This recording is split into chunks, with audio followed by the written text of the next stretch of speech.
Welcome to tonight's Newswatch here on Hope TV for the latest happenings in news. Hope you had a great day on this 10th day of January 2024. My name is Melissa Oduor. On the sign language is Boniface Morethi. Newswatch begins now.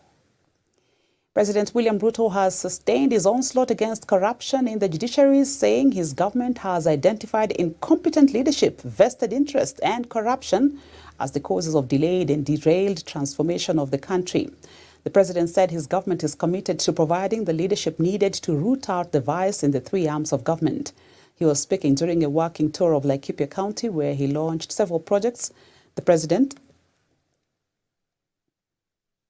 laid the foundation stone for the construction of the 200-unit Nanyuki affordable housing project that he said will generate more than 1,000 jobs. Later on, he inaugurated the upgraded new Kenya Cooperative Creameries in Nyahururu.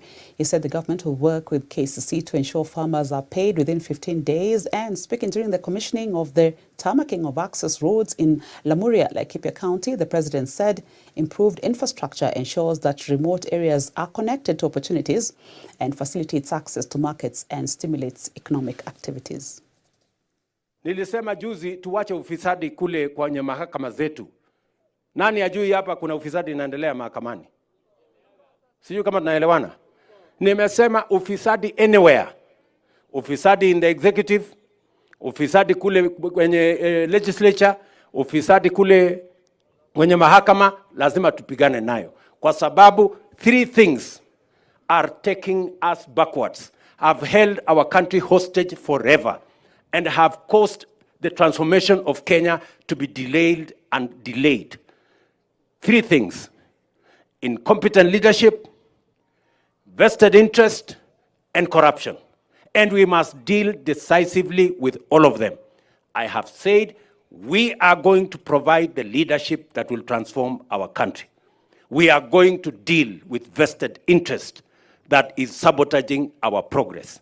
And we are going to eliminate corruption, whether it is in the judiciary, whether it is in the executive, or in the legislature, so that we can get our country moving and our transformation underway. Hiyo ni kazi lazima tufanye.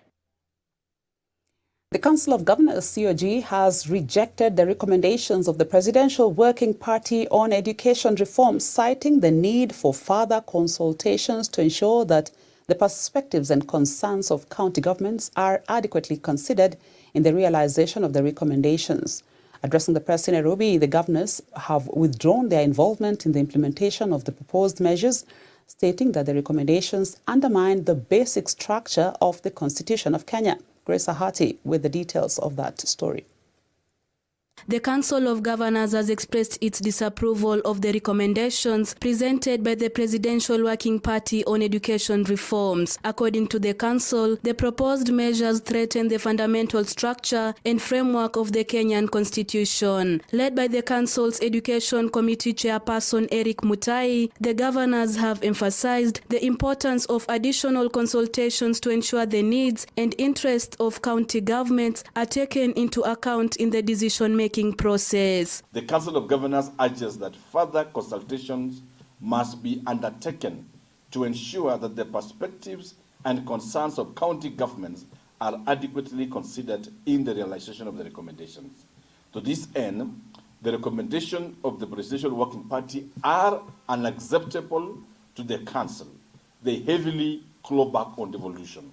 One of the proposals that early childhood development education ECDE centers should be managed by a single head of institution has been met with opposition from the governors, who have reaffirmed their commitment to managing ECDEs as per their constitutional mandate. The governors argue that the recommendation of the establishment of a comprehensive school system further raises concerns about the accountability of the proposed head of institutions to the counties, particularly in the management of pre-primary schools. The establishment of a comprehensive school system where all levels of learning are headed by one head of institution without regard to delineated functions in the Constitution.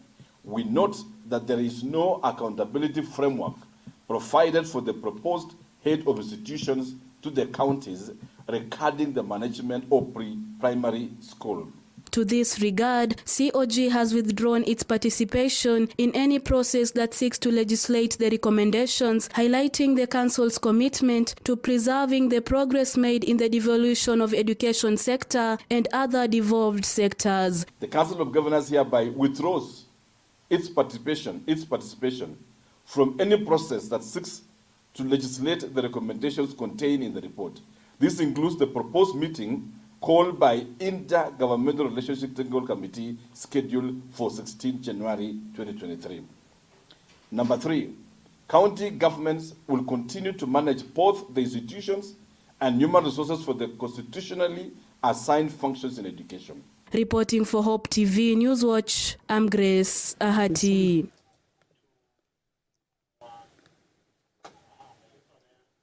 Thank you, Grace, for that report. Now, Christ is the Answer Ministries CITAM has today opened new schools, CITAM Schools Thikatown and CITAM Schools Kitengela.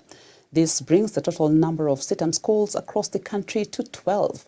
According to the Manager of Education Services at CITAM Schools, David Omutanyi, the two schools have already experienced a significant number of students reporting on the first day, with the numbers expected to grow within the term and the year. Alice Dana attended the launch of the two schools and prepared the following report. It is another great milestone for Christ is the Answer Ministries CITAM, as the church ministry today launched two new schools, namely CITAM Schools Thikatown, located in Kiambu County, and CITAM Schools Kitengela in Kajiado County. Speaking during the launch of the CITAM Schools Thikatown, the school's senior teacher Noreen Omondi assured parents that the teachers will nurture their children well, with the students expressing their joy in joining the school.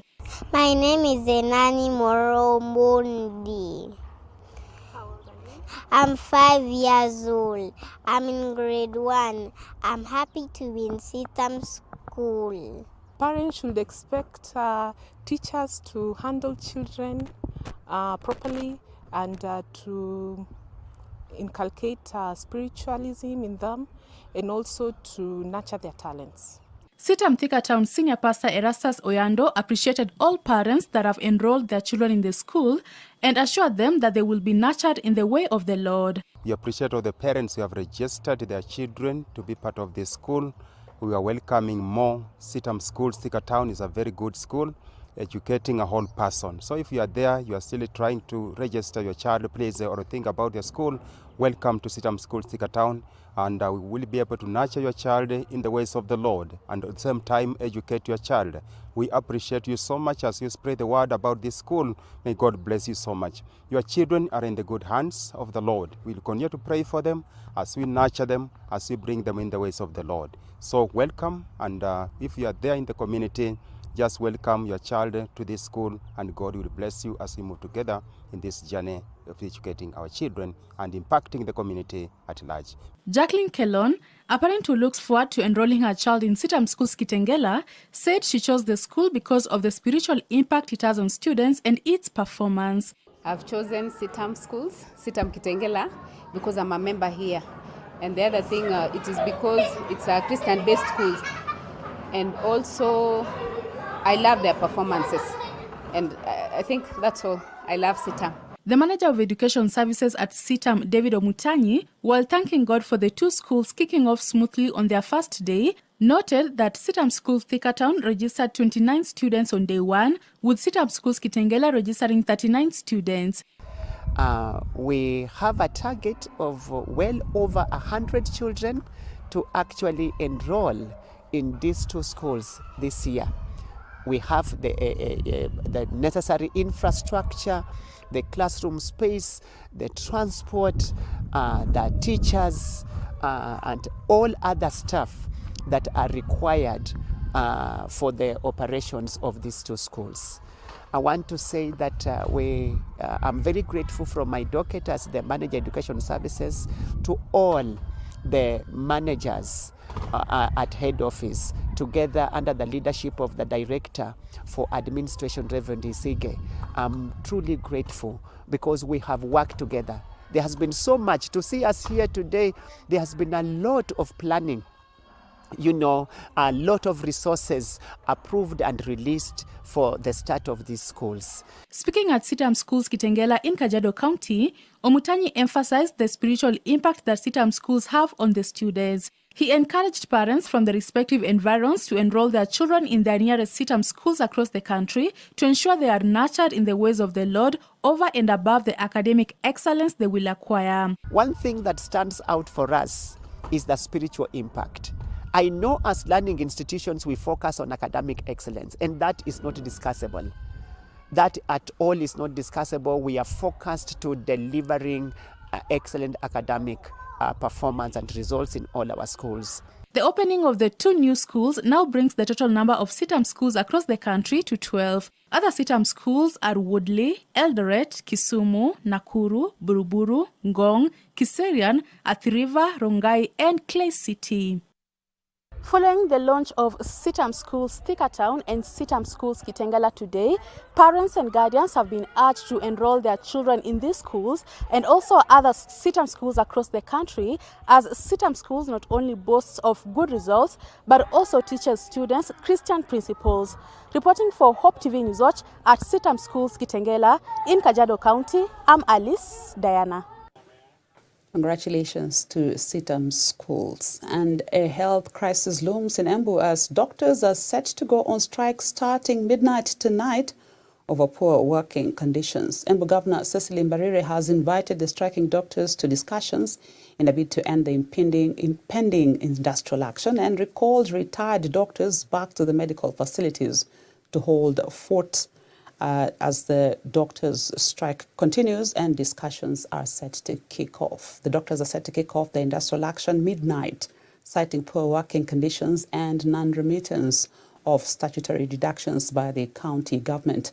Barire has, however, implored the doctors to continue with their duties as the roundtable talks kick off to find a solution to their grievances. We have engaged medical officers on locum basis. We are going to be engaging 15 medical officers in Embu Level 5 hospital and 6 for our Level 4 facilities, totaling to 21 medical officers, to be able to continue with the services as we await our negotiations with the doctors who have gone on strike. We are also going to use the existing doctors who are on contract because they are not unionizable, so they cannot go on strike. And I want to urge those doctors that are on strike and they know they are on contract, please come back, because you know you are not supposed to go on strike when you're on contract. Come back so that we do not take any further administrative measures on you.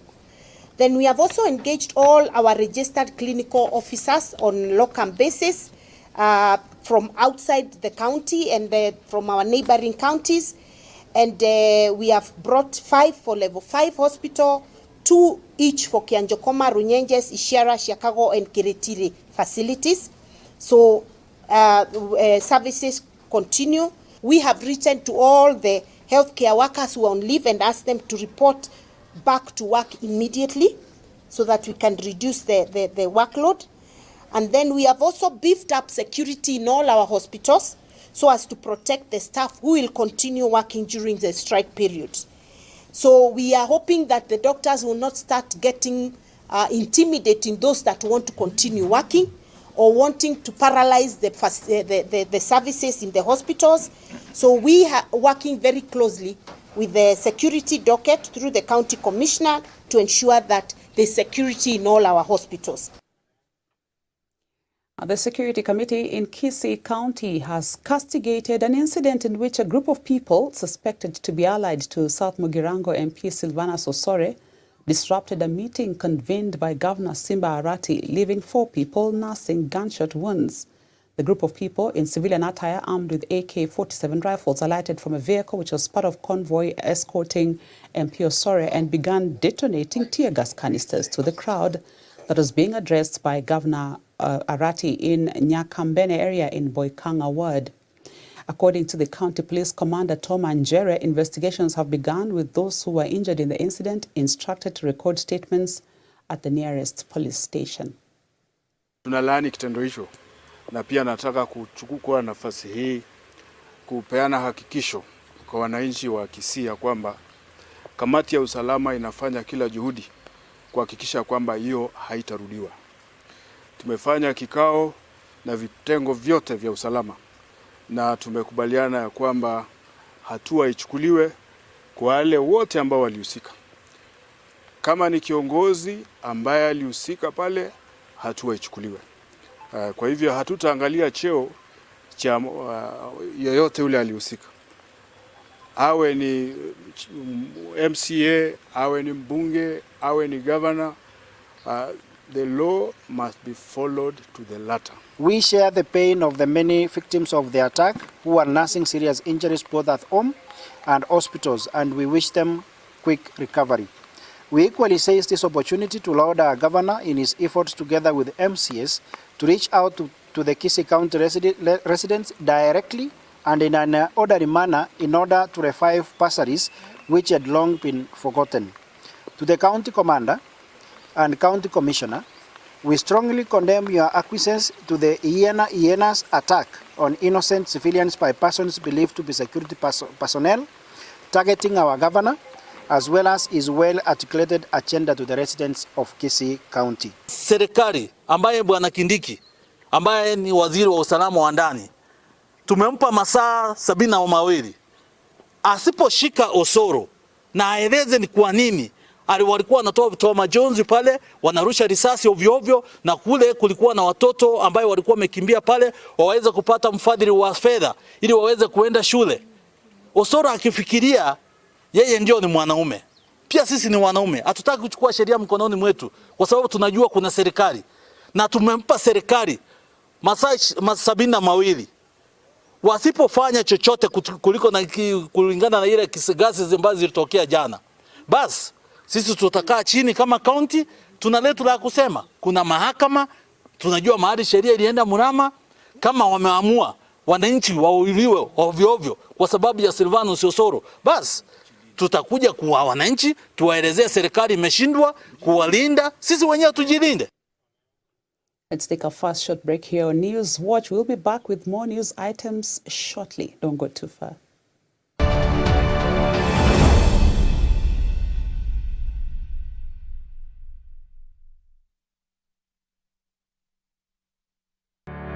Yesu ndiye njia. Mtoto gani katika hii ulimwengu ameitwa Mungu mkuu? Unasema akasema audhu billahi. Hata leo usisema audhu billahi, tafadhali usikize. Yesu ndiye njia. Uchambuzi wa masuala tata katika Biblia na vitabu vingine vya kidini. We don't believe that Christ was crucified. Christ was taken right to heaven by 4 angels, 4 archangels. Kama Muhammad ndiye alikuwa wa kwanza kuleta dini ya Kiislamu na alikuja after Jesus, sasa inawezekanaje Ibrahimu awe Muislamu, Musa awe Muislamu? Yesu ndiye njia. Jadala wa moja kwa moja kati ya walimu wa Kikristo na dini zingine. Wanasema Mwenyezi Mungu ana mtoto. Jambo hilo wanasema limeleta jambo ambalo linachukiza. Siri ya Mungu ambaye Mungu amejidhihirisha katika mili. Hii yote ni ukafiri. Mumefanya makosa makubwa sana kusema kwamba Isa ibn Maryam ni Mungu wa pili na Allah ambaye ameumba mbingu na ardhi mkasema ni Mungu wa tatu. Yesu ndiye njia. Jumamosi kuanzia saa 1:30 jioni kwenye runinga uipendayo ya Hope TV.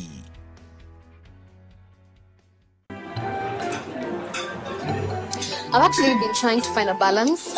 It's been really tough and hectic, but everyone says once you get a hang of it, it becomes better, and I don't know, but I'm hoping to find a balance soon because it's really been hectic. But you've been in the job industry for a long time, so I think you would know better. Sindio? Huh? What time is it? I need to catch up on Leadership Forum. Do they have a radio here? Never mind.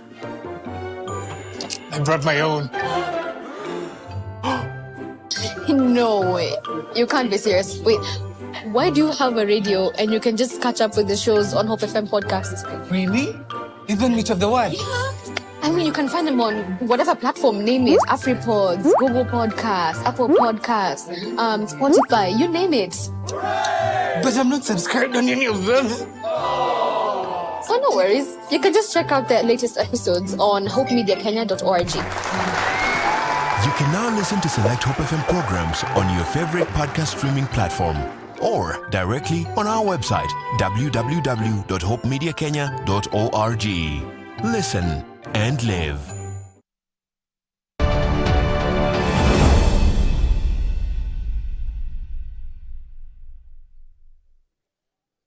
Welcome back. Now, 11 security guards and employees of the Kettle House Bar and Grill located along Muthangari Road in Nairobi have been charged with assaulting 5 journalists and 2 police officers during a raid by NACADA officials. The raid by NACADA of the establishment, which is linked to a prominent politician over the weekend, had led to the arrest of the 11 who were charged before the Milimani Law Courts today.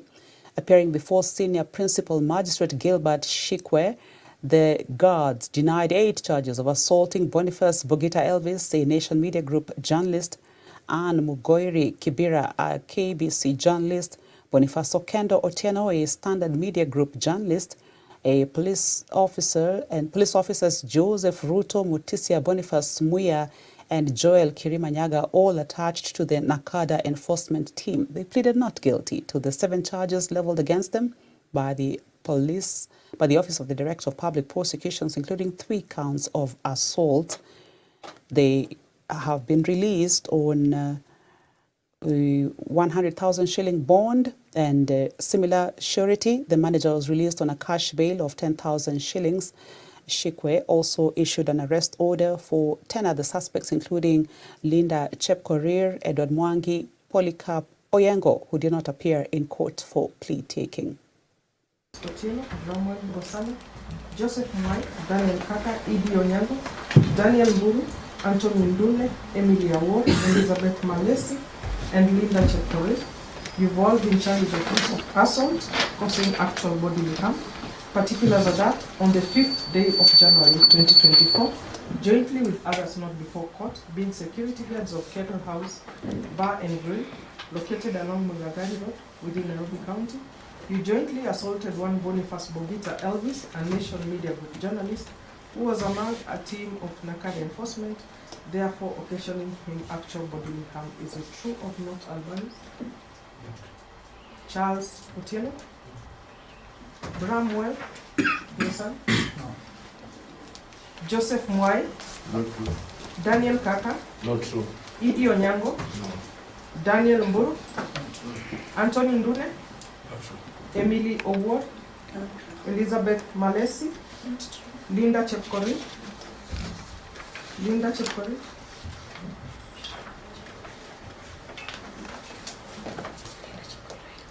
In count number 2, again, you've also been charged of offense of assault causing actual bodily harm. Particulars are that on the 5th day of January 2024, jointly with others not before court, being security guards of Kettle House Bar and Grill, located along Mudangari Road, within Nairobi County, you jointly assaulted one James Mogoiri Kibira, a KBC journalist who was among a team of NACADA enforcement, therefore causing actual bodily harm to the said journalist. Is it true or not, Albanese? No. Charles? Bramwell Busane? Not true. Joseph Mwai? Not true. Daniel Kaka? Not true. Idi Onyango? No. Daniel Mburu? Not true. Anthony Ndune? Not true. Emily Oduor? Elizabeth Malesi? No. In count number 3, you've all been charged with the offense of assault causing actual bodily harm. Particulars are that on the 5th day of January 2024, jointly with others not before the court, being security guards of Kettle House Bar and Grill, located along Mudagari Road within Nairobi County, you jointly assaulted one Boniface Okendo Otieno, a Standard Media Group journalist who was among a team of NACADA enforcement, therefore occasioning him actual bodily harm. Is it true or not, Albanese Hussein? Charles Otieno? Bramwell Ngosale? Joseph Mwai? Daniel Kaka? To regional news now, Zambia expects to receive 1 million cholera vaccine doses from the World Health Organization amid an outbreak that has killed 249 people since last October. Roma Chilengi, the health advisor to President Hakainde Hichilema, said the doses will be deployed to the most at-risk regions and are due to arrive by Saturday. He said priority will be given in places where the cholera problem is highest. Already, UNICEF in Zambia has supported the Ministry of Health by providing 320,000 sachets of oral rehydration salts. President Hichilema on Wednesday visited the main treatment centers at the National Heroes Stadium to inspect response measures. The government has delayed the reopening of schools and rolled out further preventive measures in a bid to contain the outbreak. According to Oxfam in Southern Africa, the country has recorded 1,077 new cases and 37 deaths to cholera in the last 48 hours.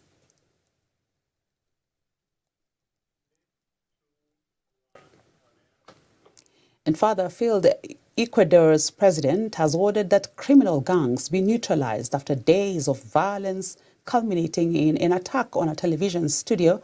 Masked gunmen broke into the public television channel TC's live studio during a broadcast, forcing staff to the floor. Police made 13 arrests following the attack, which injured 2 employees. At least 10 people have been killed since a 60-day state of emergency began in Ecuador on Monday. The emergency was declared after a notorious gangster vanished from his prison cell. President Daniel Noboa has said that an internal armed conflict now existed in the country and that he was mobilizing the armed forces to carry out military operations to neutralize what he called transnational organized crime, terrorist organization, and belligerent non-state actors. It is unclear whether the incident at the TV studio in Guayaquil was related to the disappearance from a prison in the same city of the boss of the generous gang, Adolf Macias Villamar, or Fito, as he is better known.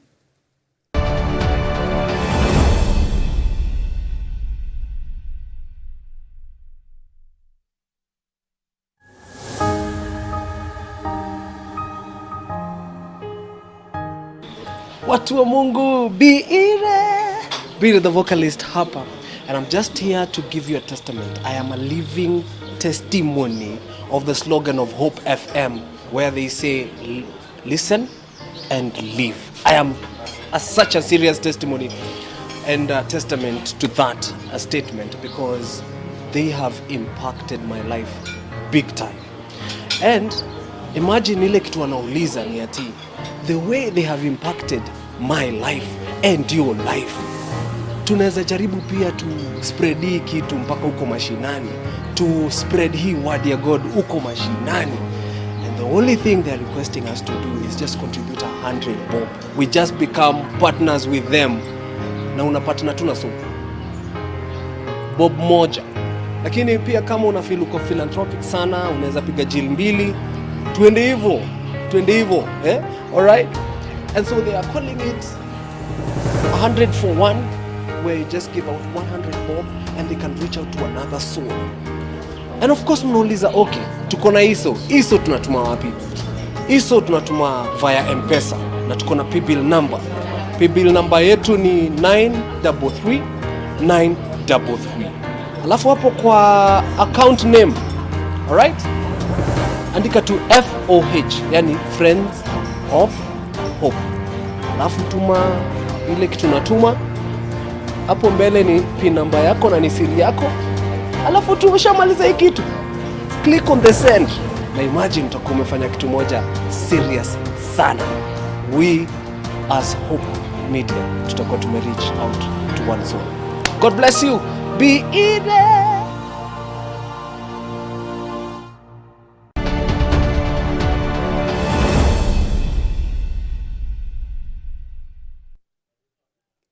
To business now, innovative businesses and startups across Africa are set to benefit from better access to risk capital thanks to a $30 million equity investment by the IEB Global and Seedstars Africa Ventures One Venture Capital Fund. In a statement, Seedstars Africa Ventures One, Nairobi and Paris-based team said the anchoring ticket provided by the European Investment Bank will further help in onboarding both African and foreign investors in the fund to reach their $80 to $100 million target size. The increased access to capital is further envisaged to allow companies to grow, creating skilled jobs and improving products and services for businesses and consumers. The fund will invest in companies developing and implementing digital technologies, in particular those addressing basic needs such as education, healthcare, and utilities, or enhancing goods, services, and efficiency.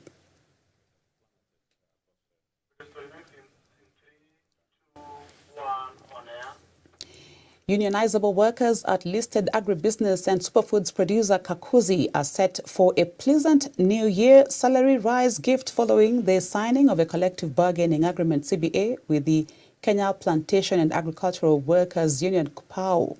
The more than 3,350 workers at Kakuzi's Makuyu operations site will enjoy a 16% general wage increase over the next 2 years, effective January 2024. While confirming the signing of the agreement, Kakuzi PLC Managing Director Chris Flowers said the firm would continue prioritizing its human capital welfare by providing quality working conditions, rewards and benefits to enable its staff teams to attain their full potential. He said Kakuzi is pursuing several initiatives to enhance its continued commitment to its ESG principles. The signing of the updated CBA follows a recent round of mutual negotiations between Kakuzi officials led by the firm's General Manager for Human Resources, Dr. Wilson Oduor, and KPAU officials led by the General Secretary, Dr. Francis Atwoli, and Deputy General Secretary Thomas Kipkemboi.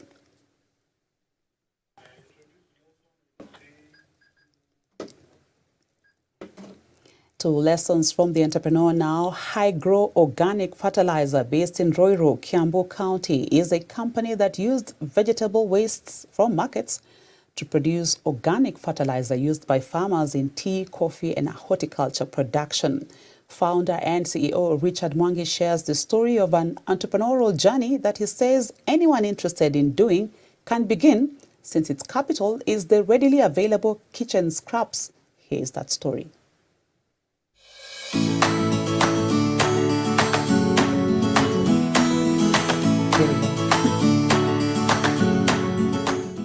In tonight's episode of Lessons from the Entrepreneur, we meet Richard Mwangi, the founder and CEO of High-Grow Organic Fertilizer based in Ruiru, Kiambu County.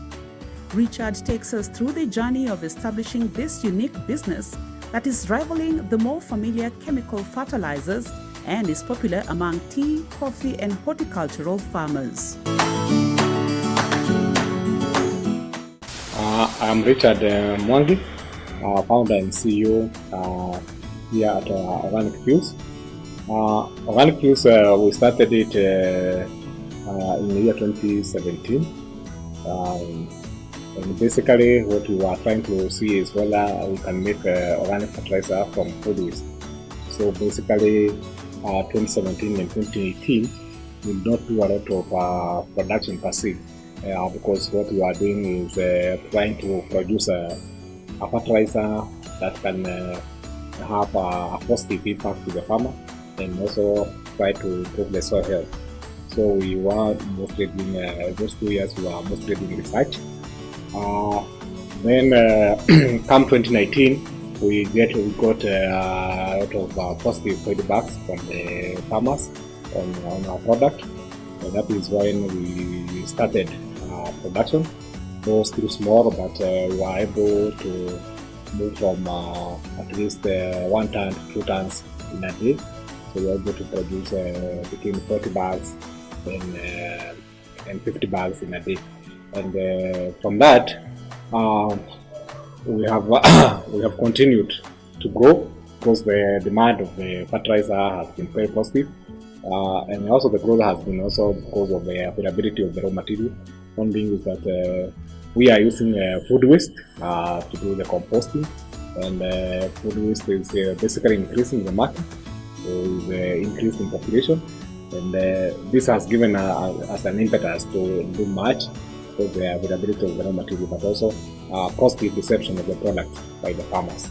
So both of them has played a big part, especially reception, because these farmers are basically our customers.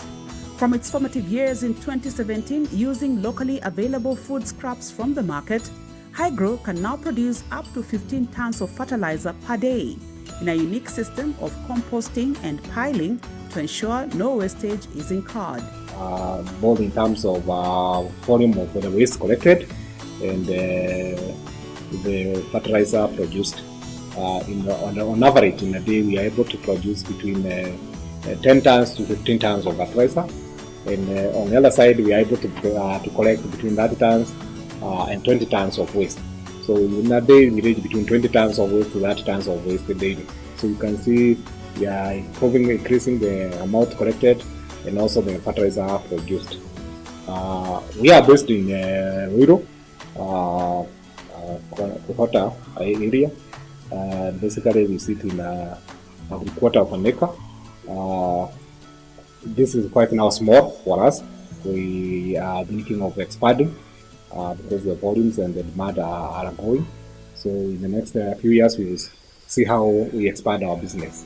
The target market for this product is mostly rural farmers, as the organic fertilizer producer struggles for space amid the more familiar chemical fertilizer that the government offers.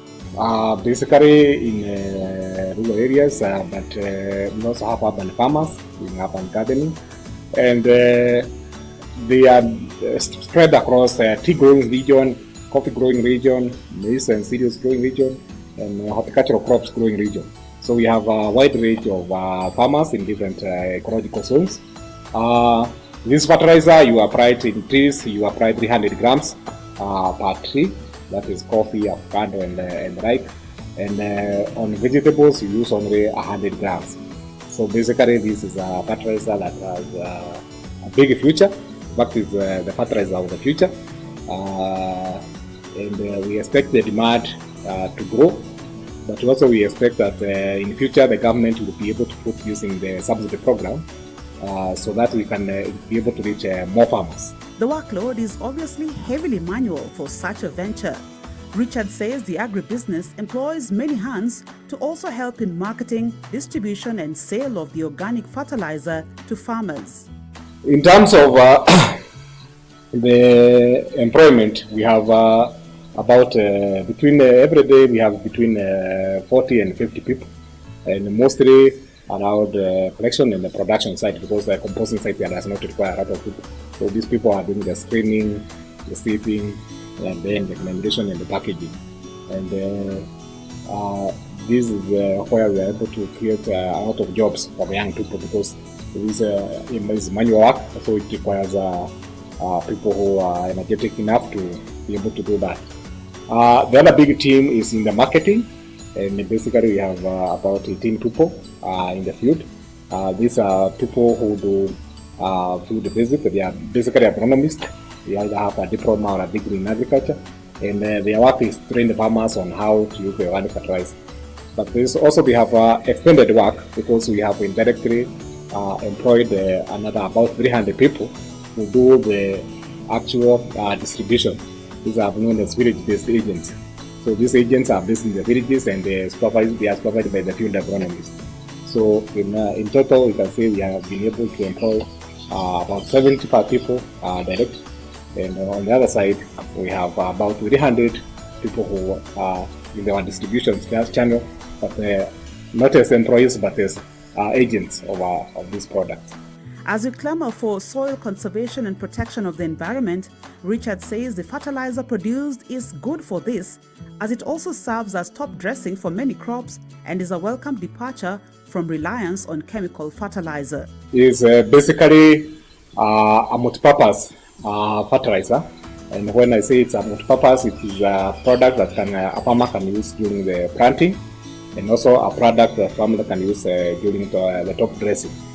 For short period crops, that are crops for 3 months and below, we could have potatoes, we could have some beans, French bean and all that.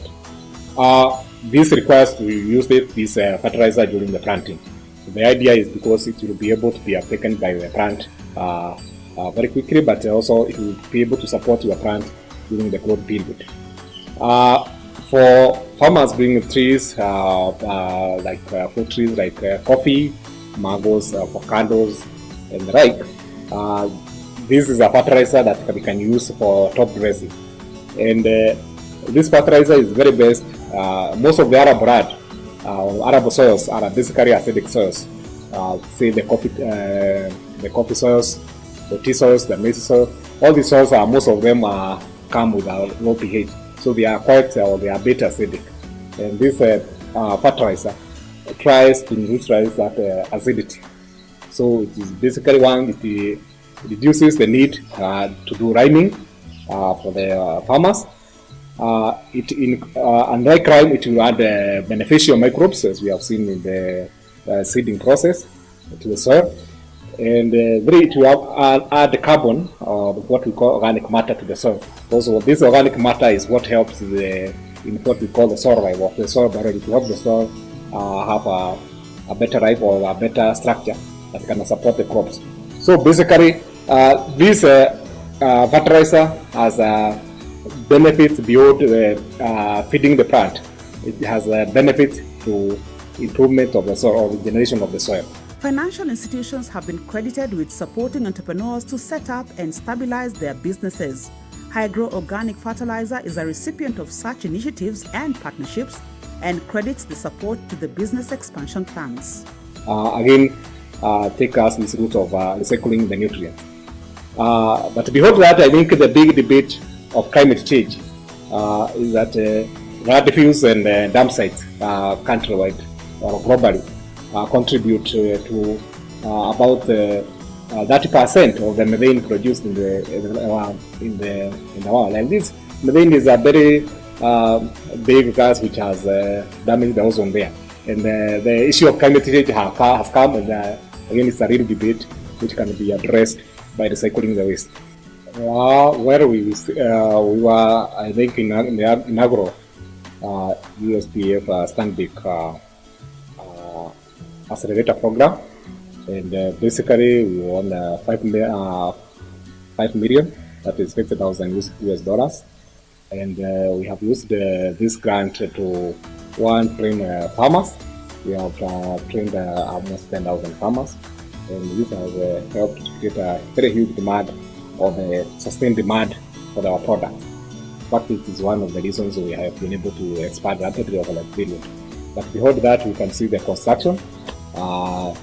You can see the change. I think there is a lot of change in terms of the machinery, in terms of granulators, all this. And I think this has increased our capacity again to produce. So we have been able to increase employment of the people that we have, increase production, and also have a kind of we are sustainably now producing for the farmers. So the farmers can even make their order and rely on us that will be able to supply. So I think the grant has also helped us increasing the capacity. I think when we got this grant, we're getting like 5 tons of waste in a day. Now we are at 20 tons of waste in a day. So it has increased the capacity of waste we are collecting. And this again, environmentally, it is improving, making the environment more cleaner. And the amount of waste recycled increases. So we feel that it is a very positive grant to us. It has built our capacity, it has helped us to develop a business plan and all that, and be able now to be what we can call ourselves investor ready.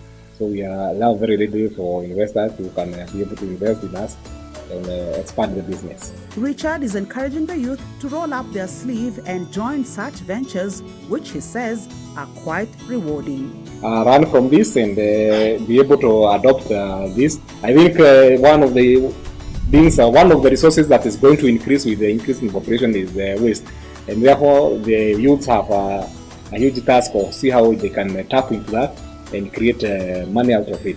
Because this waste is basically a resource which can be turned into money. So we would call upon them that they positively engage with this value chain of waste and see how they can make a living out of it or an income out of it. For Lessons from the Entrepreneur, my name is Melissa Oduor.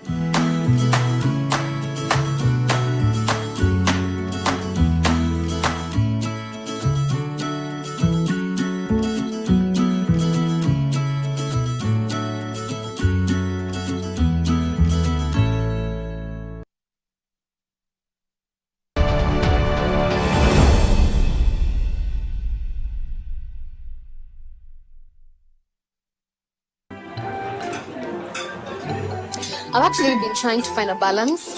It's been really tough and hectic, but everyone says once you get a hang of it, it becomes better, and I don't know, but I'm hoping to find a balance soon because it's really been hectic. But you've been in the job industry for a long time, so I think you would know better. Sindio? Huh? What time is it? I need to catch up on Leadership Forum. Do they have a radio here? Never mind. I brought my own. No way. You can't be serious. Wait, why do you have a radio and you can just catch up with the shows on Hope FM podcasts? Really? Even Meet of the World? I mean, you can find them on whatever platform, name it. AfriPods, Google Podcasts, Apple Podcasts, Spotify, you name it. But I'm not subscribed on any of them. Oh, no worries. You can just check out the latest episodes on hopemediakenya.org. You can now listen to select Hope FM programs on your favorite podcast streaming platform or directly on our website, www.hopemediakenya.org. Listen and live.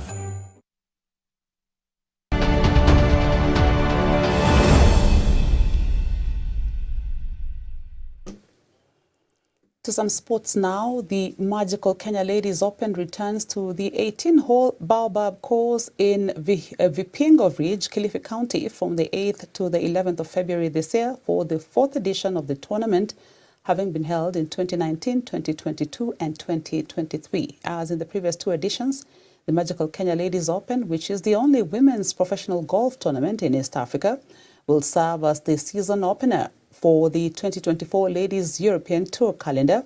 Entries for the tournament opened on the 1st of January with a field of 108 players expected to compete over 4 days for a share of the 300,000 euros prize money, consistent with the previous editions.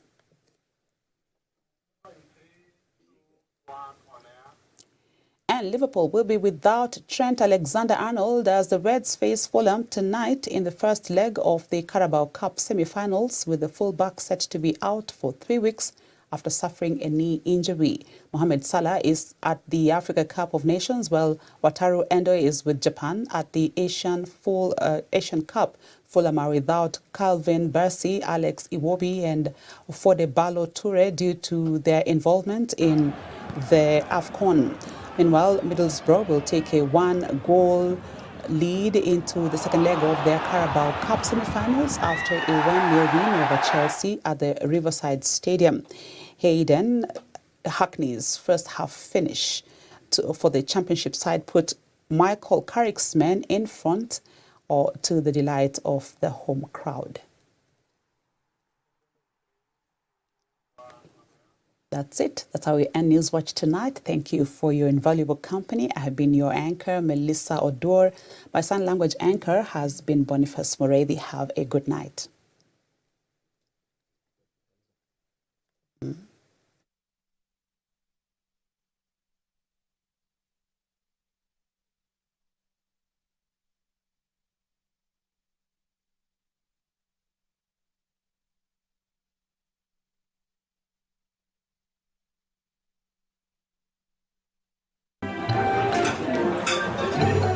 I've actually been trying to find a balance.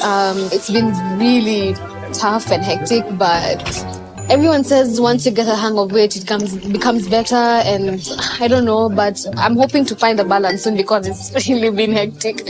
But you've been in the job industry for a long time, so I think you would know better. Cindy? Huh? What time is it? I need to catch up on Leadership Forum. Do they have a radio here? Never mind. I brought my own. No way. You can't be serious. Wait, why do you have a radio and you can just catch up with the shows on Hope FM podcasts? Really? Even Meet of the World? I mean, you can find them on whatever platform, name it. AfriPods, Google Podcasts, Apple Podcasts, Spotify, you name it. But I'm not subscribed on any of them. Oh, no worries. You can just check out the latest episodes on hopemediakenya.org. You can now listen to select Hope FM programs on your favorite